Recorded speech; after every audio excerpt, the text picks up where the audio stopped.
Welcome, Rabbi Chaim Goldberg. It's a pleasure to have you. As promised, we reached out to our audience as we were learning Maseches Avodah Zarah, and they came across the sugyas of bishul akum, and we said, let us invite our friends at OU Kosher to answer the questions directly. So we've already discussed cholav akum, gvinas akum, we've discussed chesamas, and here we are, our opportunity and schus to speak to Rabbi Goldberg, who is known at the OU as the fish expert, quote unquote. He's been dealing with fish for a very long time. We could have a separate conversation, a long one, probably about all the different areas of fish that he's gotten into over the years. So before we get to the questions, Rabbi Goldberg, how long have you been at the OU and how have you gotten into the fish industry? Thank you for having me, Rabbi Shwed. I'm working at OU Kosher. I just hit my 23rd anniversary, and I've been the fish guy since day one. The previous fish guy was promoted to a different responsibility, and starting day one, I was expected to be expert in everything fish related. So trial by fire as we do things here at the OU, and I did my best to learn everything as quickly as possible, and Baruch Hashem, now I know more. If we walk into your office, it does not smell like a fish store, does it? Thank God it does not. Okay, let's jump right in. First question. Hi. I heard there's a difference in standard between commercial tuna, such as Bumblebee or Starkist, and quote-unquote Hamish brands, like Duggan and others, that only the OU will certify, meaning the former ones only OU will certify, and the Hamish brands are maybe have a different process, which are certified differently. Can you explain on the most basic level? We're not here to get into rights or wrongs. We just want the mitzias between the different standards of the brands of tuna fish. Sure. So in terms of an OU certified product, OU tuna fish factories are dedicated to producing exclusively kosher species of fish. So there's no concern of anything happening in an OU tuna factory that would be happening in any other place, something that would be untold of anyway. So the concern that some people have is it could be that there's a requirement according to Shulchan Aruch that you have mashgiach supervising every fish before it's butchered, meaning before you remove the kosher simonim, snap, kaskesses, fins, and scales, you'd want somebody of our nation to investigate the fish and guarantee that it was a kosher species before you cut it up. OU does not require that, and the thinking behind that is that we don't look at fish as being significantly different than any of the other products that we certify. We look at the nature of the factory, what they handle, how they handle it, why they handle it, and if we don't see any real reason for them to handle anything other than kosher species in an appropriate way, we don't have to require a mashgiach tamidi. So that's going to be the main difference between the quote-unquote Hamish tuna and the non-Hamish tuna. Hamish tuna, there's a mashgiach that's sitting there and babysitting exactly what's happening when the mashgiach isn't there, which is that the factory only produces nothing but kosher species of tuna. Excellent. So I think this might segue into the next question. Anybody listening here and probably anyone not listening knows that fish aren't born in the factory. Their fish are swimming in the water, whether they're natural or farm raised, and they're fished, netted out of the water and taken out to boats most of the time and then brought to the factory. So could you just give us some practically what happens in that space? Is there a mashgiach there? Would a mashgiach be required there? Would a mashgiach be required there sometimes? Just talk us through that step of the process. Right. So every different fishery is going to have a different situation happening by it. So since we started talking about tuna, I'm just going to answer the question relative to tuna. In that case, tuna is a wild fish. There's no such thing as farm-raised tuna. So what you're going to have is a factory trawler of some sort that's going to be either trawling, long lining, purse-seining, different fishing methods, how you're going to bring the fish on board the vessel. And there's no need for a mashgiach to be on the vessel, and I don't believe there is any mashgiach on any hashgacha's vessel because nothing's happening on the vessel. The fish is just being stored there, sometimes for many days until the processor can get back, the boat could get back to the processing facility. That's where the fish is going to potentially be gutted and cooked and processed and everything else. So there's nothing happening on the boat. There's no need for a mashgiach to be on the boat, and I'm not aware of anybody else requiring a mashgiach to be on the boat or what the toelis of mashgiach being on the boat would be. So this is a question, my own question. As growing up, you hear, and this might be just pure hearsay, so that's why we want you to clarify, that there are certain types of fish that perhaps are steamed or cooked or some kind of process happening on a boat before they get to the factory? Is that just false or depending on the fish or not relevant to kosher fish? Just false. Thank you. Next question. I feel like many Jews aren't aware of the problems of buying fish. So we're going to skip, the details of the question. But the question basically is, there are people who live in areas where there's no kosher fish stores. And people who live even where there are kosher fish stores, they may find it either cheaper or more convenient to go to a non-kosher fish store. Could a person do that? And if they do that, how could they buy fish in a non-kosher fish store? Okay, that's a great question, and it's the kind of question that we handle here at OU Kosher on a regular basis. People call to ask that. We've answered that on many different social media platforms, so if you check the OU's various social media platforms, you'll see my answers to that. They send me around to give shiurim in town, out of town, virtually, all over the place, and I'm happy to repeat myself. Maybe I get better at it, I don't know. But so much I can tell you. There's two different issues, and you have to keep those issues separate because people try to focus on one or the other. So keep it in mind that there's two issues.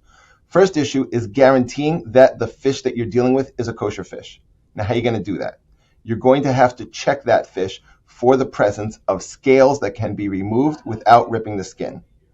The mistake is that people think, oh, I know this name, and this name means it's a kosher fish, so I could just turn my brain off when they're looking at it by name, and that's obviously not going to be acceptable. So you're going to want to make sure that you only buy whole fish that have the skin still attached to them. While the skin is attached, you're able to check that skin in order to remove a scale from it. If you know the fish very well, you have something called a tfias ayin, and that tfias ayin, the ability to recognize what something is by looking at the skin, that would also be sufficient for you to recognize that the fish is a kosher type of fish.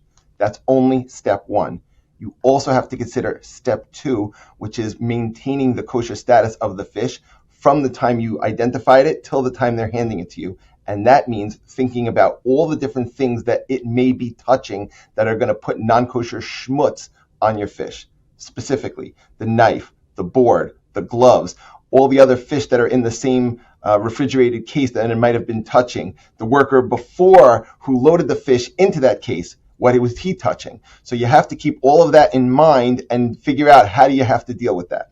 So it depends on what kind of environment you're getting it from, how you deal with that. So specifically, let's say you're dealing with a fish store where the fish are stored loose on ice. You picked your fish out.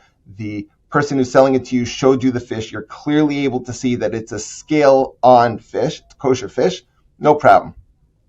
He's already had the fish gutted, because when you're going to buy a fish on a retail place, they're definitely not leaving the guts in that long. It's going to cause listeria problems, other problems. You're not going to want it. So that was at least gutted. Now the fellow's going to cut the fish even further. Well, his knife, his board, and his gloves all have remnants of whatever else he's handling. Even if he changes the gloves, let's say he has disposable gloves, until then it was handled with non-clean gloves. The knife, the board, all those things are an issue. So you're going to want to keep that in mind. If you can guarantee all those things in some manner, depending on what kind of fish store you have, that's great. If not, all is not lost. When you bring that fish home, again, let's assume for whatever reason you cut it with a non-clean, non-kosher knife, board, glove, something like that. You take it home. You rinse it under non-hot water, meaning that not going to burn your hands. It doesn't have to be freezing cold. You can add a little bit of hot to it, but you're not cooking it in the sink. You're taking that water, you rinse the fish the first time. You take a sharp, non-serrated knife, a straight edge knife, and you scrape every side of the fish. What you're doing is you're trying to remove a little bit of the fish, not a kedei klipa, not a kedei natila. It's called garabe paske. You're removing a little layer of the fish from the outside of the fish. And while you're removing that layer of fish, whatever schmutz would have been stuck into the fish is also going to be removed. Once you've scraped all the sides, you rinse it under that same cool water, and everything is kosher. The fish, the knife, and the sink, everything is fine because you kept it under hot water temperature, meaning not hot, so you have no kashrus issues with anything left. You mentioned that all the fish are already gutted beforehand. Is the gutting process a concern as well, or the gutting process is not a concern?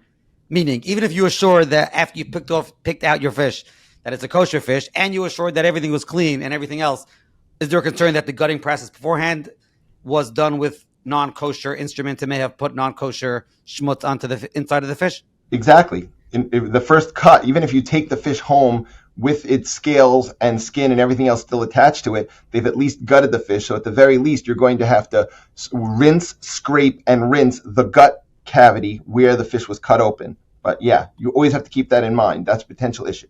Now, if a person is buying factory sealed fish, for example, let's say they were going to, am I allowed to say the name of a supermarket? Let's say they were going to a place like Trader Joe's and they bought refrigerated salmon in the Trader Joe's fish section. So that is not kosher certified, but it's plain salmon. You know what it is. You're able to recognize that it's salmon. It's still got the skin attached, so you can definitely know that it's a kosher fish. You do not have to do any of those things because the kind of factory that's processing that kind of salmon is an industrial environment where we're not worried about them using non-kosher knives, board, or gloves. They're handling farm salmon exclusively. And even though the OU's never been to that factory specifically, yes, we have, but let's not talk about that. We don't certify it, and because we don't certify it, we're just going to tell people the best thing to do is just eat it as is. You don't really have to scrape it, rinse it, or anything else. That environment is dedicated to salmon, so you're good to go on that. So I can't give you a rule for every fish store. Everything is going to depend on how it works, but you just got to keep those two issues in mind. One issue is making sure the fish is a kosher species. The second is that it's handled in the kosher way. Excellent. Very, very clear. Now, that's the specialty. Bishul akum question. The two Tanayim conditions for something to require Bishul Yisrael is that it's Ola Shulchan Malachim, right? That it's prepared and would be eaten at a king's table, which is a separate conversation, what exactly that means, and also that it will not be eaten raw. Typically, when we were kids, we didn't usually see fish being eaten raw. But as times have progressed and sushi has become something part of our society, raw salmon is being eaten all the time. Does that change the laws of bishul akum regarding any salmon, all salmon, any fish, all fish? Rabbi Goldberg. So as far as OU policy is concerned, we don't regard any changes to bishul akum because of sushi. Meaning, as far as we're concerned, salmon, tuna, yellowtail, any of the other species that you would theoretically find raw served in sushi are not now designating that species as being edible raw. There's a bunch of different reasons for it. Realize that nobody is taking a side of salmon with a fork and a knife and just digging into it. You take tiny, tiny pieces of fish. Sometimes you're marinating it in a sauce. You're definitely putting soy sauce, spicy mayo, God only knows whatever other things you do, besides eating it with vegetables, rice, and everything else. So personally, if I was going to eat sushi, which is rare, I would be making mezainis on it because the ikar by me is the rice and the fish is tuffle. So you might even be able to eat shoe leather if you wrapped enough soy sauce and spicy mayo on it. So the bottom line is the OU's policy has been that we don't regard any of the fish edible raw in sushi as now making the species edible raw. So sorry about that.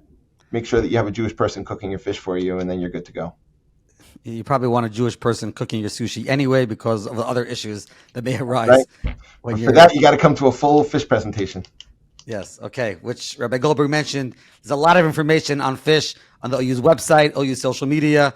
So just Google OU fish. You could add the name Goldberg and you're going to get lots of information from Rabbi Goldberg about fish. I just want to get back to one thing you said before about skin and the scales. So just to clarify, a regular person like myself who never went and started looking at exactly what fins and scales are, how would they go into the fish store and know if those fins or those scales, meet the criteria that they'll pull off the skin or won't pull off the skin as you pick the scales off?